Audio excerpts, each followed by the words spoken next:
Okay. Hey, Marcus. Good to see you today. Good to see you too. Couple things. A, what'd you think of the scrimmage? Just overall thoughts on the secondary, and then B, the safeties. It's been really interesting to see you guys rotating around there. And how's that position right now? Yeah, so first off, starting with the scrimmage, I thought, we started slow. We didn't come out prepared to play from the beginning. As the scrimmage progressed, we did pick up the intensity as well as the execution. So for us right now, the main focus between scrimmage 1 to scrimmage 2 is just learning how to start fast. And that's why the fastball period to start practice has really been good for us, just in terms of setting the tempo from start to finish. In terms of the back end with the personnel, it's some musical chairs that's being played right now. The main thing is finding the best pieces for the puzzle to make the big picture be what we need it to be when the 11 take the field for the Hogs defense. Just a few names. Jaden Johnson, he's having a phenomenal camp. His consistency has really increased from last year. Jaden has become an extension of the coaching staff, and that's what you want to see. Funny thing, yesterday at meetings, Coach Wilson is up explaining something to Selman, and he was just listening instead of taking notes. And you see Jaden in the back tap his notebook and tell him to write. So that means the leadership is really heading in the right direction from his standpoint, and that's what we need. Hudson Clark, he's Mr. Consistency as well. He's someone that understands the big picture of what we're doing on defense. So you can, place him in different positions and he help other guys get lined up. TJ Metcalf, if it's a such thing as the most improved from last year to this year, it will be TJ Metcalf. He's had a phenomenal camp. He's a self-motivated individual, and that's what you like to see as a coach. And he shows up to get better every day. Larry Worth has been another guy that we're moving around at different positions on the back end to see what he does best. Some of the things that we're asking him to do at the Hogs position specifically, he's done at the last institution. But then it's also some things that we're asking him to do that he wasn't asked to do, and that's his biggest area of improvement. And pretty much is being able to cover a slot man to man. He wasn't asked to do that a lot. He is improving in that area tremendously and catching on to how we do things at Arkansas. Let me see. Nico Slaughter, he's another one that right now he's penciled in at Hog, but he's a guy that you will see be able to play some safety as well with different personnels. He played corner at his last institution, so he gives you some position flexibility with his skill set. And he's also very smart as well. He's someone that has played a lot of ball. He came in and he's a student of the game. I mean, it's three things that we tell the players they need to do when they're not here in the building. That's rehab, that's sleep, and that's studying. And one thing that's very obvious is that he's studying when he's not in the building. He retains meetings. He take the meeting to the field, and he provides the leadership that we need as well. And then, we got some young guys that's doing some good things as well. Miguel Mitchell is someone that is really smart as well, and he's coming along also. So I'm really excited about the depth that we have at the safety position right now, as well as the Hog. And we just got to continue to make the strides to head in the right direction. We do not have starters. We have standards. I think you guys heard that from Coach Wilson in his interview. And that's the we and us kind of mentality we have to have in the secondary, because we're going to play a lot of people. So, Switzer's, we've seen it at linebacker, we've seen it at Hog. Just what are his assets and how might he fit in? Yeah, Larry, he's going to be more of a second level player for us. He can go from the penny to money, and he's a guy that is very intelligent, has a high football IQ. But he's going to be more on the second level than the third level now that we understand his strengths and things that he does best, because we want to put him in position to be successful. But I mean, you're talking about a difference maker addition to the defense. That's him. He's a student of the game. He loves football. He's passionate about it. I mean, when he's on the field, you have to tell him to slow down rather than speed up. And as a coach, that's the kind of player that you want. Kind of hit on TJ there. You mentioned him, Coach, but what is he doing well? And then Tevis, how's he coming along also? Man, absolutely. I tell you what, man, those two kids, they're consistent. Tevis is as good of a freshman that I've had a chance to coach in a long time. I mean, he has some position flexibility. You know, he played corner in high school, and he's really come along in terms of just competing. He's running some with the tools right now, and I've been really impressed with Tevis Metcalf. TJ, I mean, it's TJ. I mean, like, I know exactly what those two are going to bring to the building whenever they do show up. They're consistent, and that's one thing that we're putting the emphasis on, just in terms of being able to sustain the grind of camp and show up every morning and leave every night knowing exactly who you're going to be. And in terms of the Metcalves, I mean, I got two sons myself, and if my two kids grow up and be anything like those two, I've done a good job as a dad. You got Oklahoma State. It's 11 a.m. I'm not looking ahead, but I'm just saying that's a hot game. Do you feel pretty good about the backups? I mean, or not necessarily backups, but do you feel pretty good about the numbers you have back there? Absolutely, I do. You know, we are developing the twos and the threes just as much as we are the ones, and to me, that's a reflection of your coaching ability, is having the guys that not only are the starters prepared, but the guys that have to come in and relieve them for whatever reason. And I'm really impressed with the depth that we have as of right now, but we still have a long way to go between now and the first game.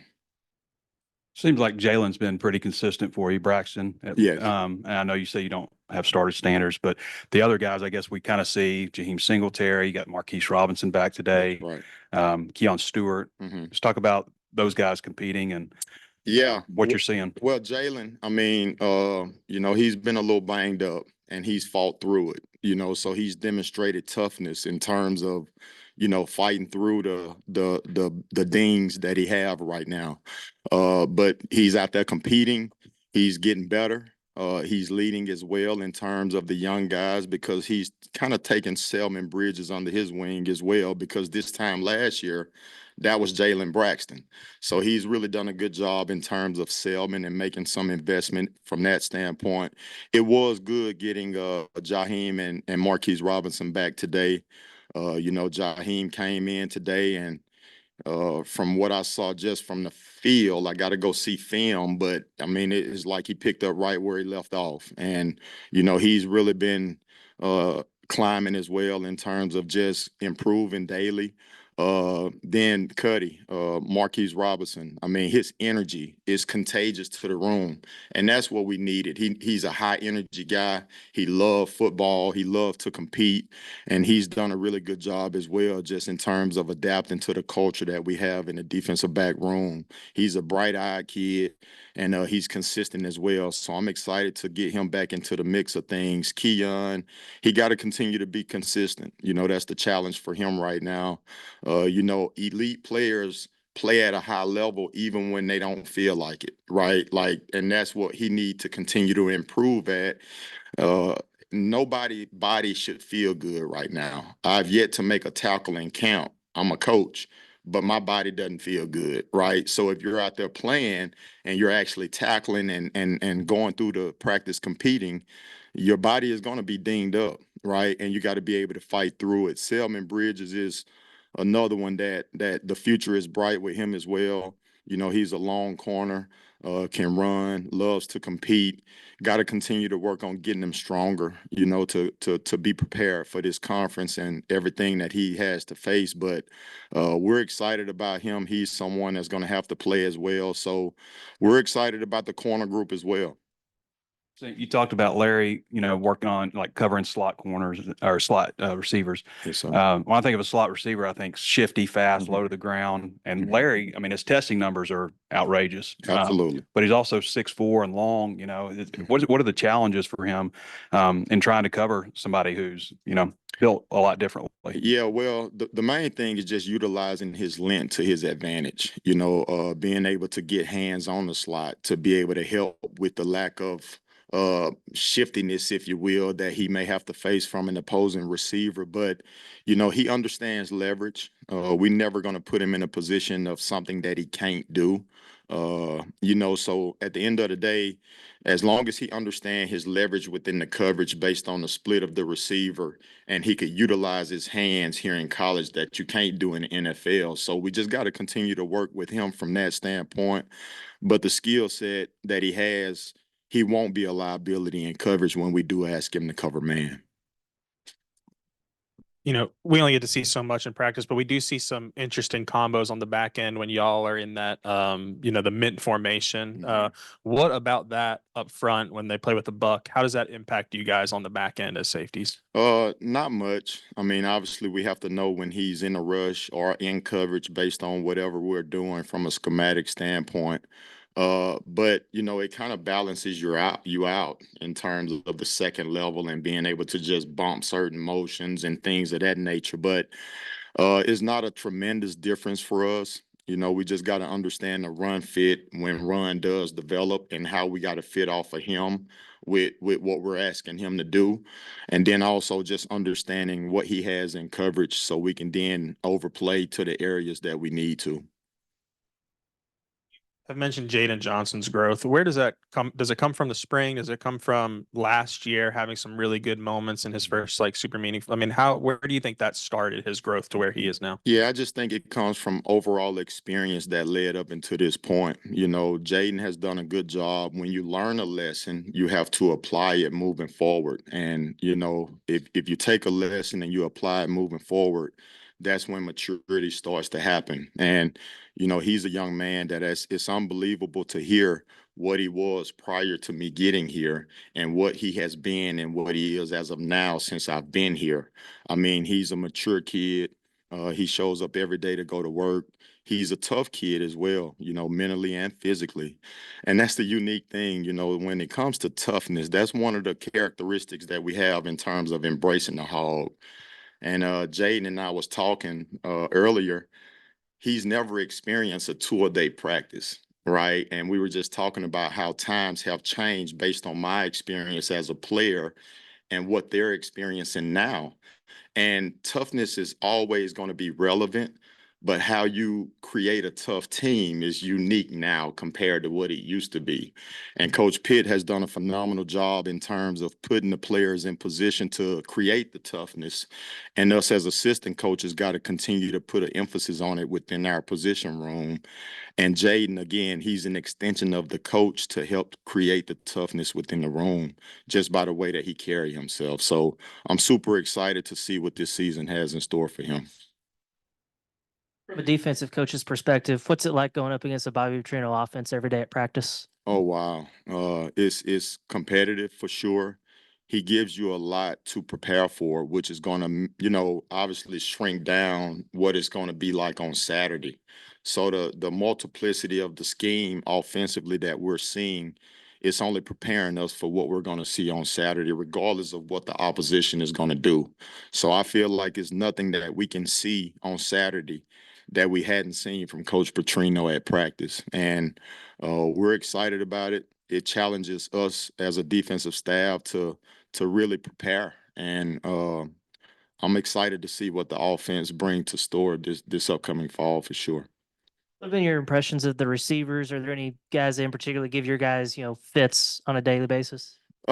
Yeah, I mean, those guys collectively, you can see the improvement. Ronnie Fouch, Coach Fouch has done a phenomenal job with the group. Just, the obvious guys, Andrew Armstrong, he's, missed a couple of practices here lately, but, before his injury, I mean, he was really competing and challenging and making us better. The same with Tyrone Broden as well.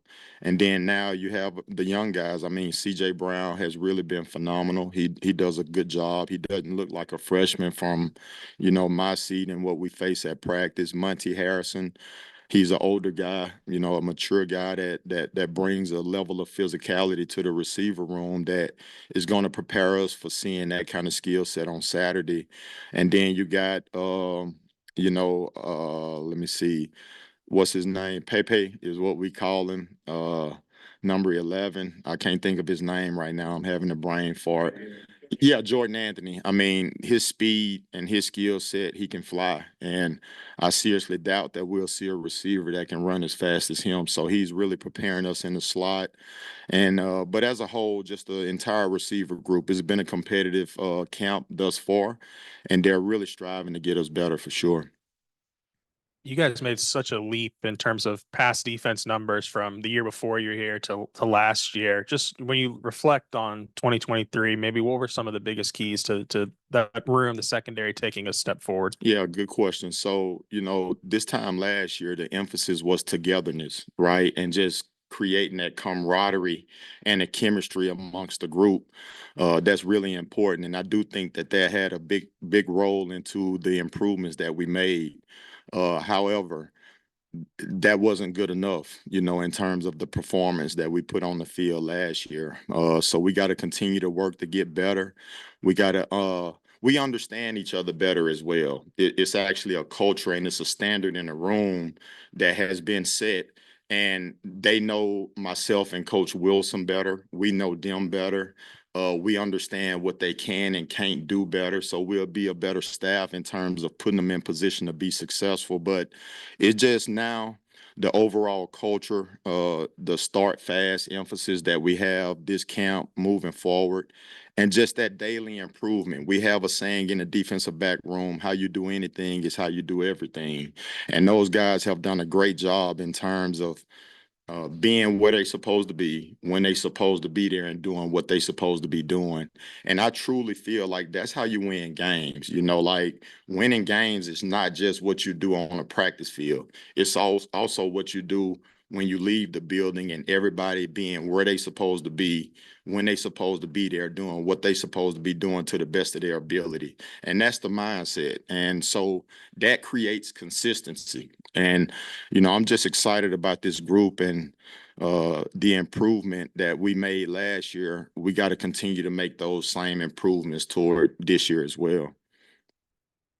You mentioned the penny position earlier. Can you go into a little detail about what that role is exactly? Well, right now, one of our strongest positions is the linebacker room. Coach T. Will and Coach Jake Trump, they done a really good job in terms of replacing some guys and bringing guys in that fit what we do. So with that, we have to find packages to get more of the linebackers on the field. And that puts four linebackers on the field. That's one of the strongest and deepest positions that we have on defense. So again, right now, we're just trying to figure out the best pieces to the puzzle to put the best 11 on the field to give us the best chance to win and be successful.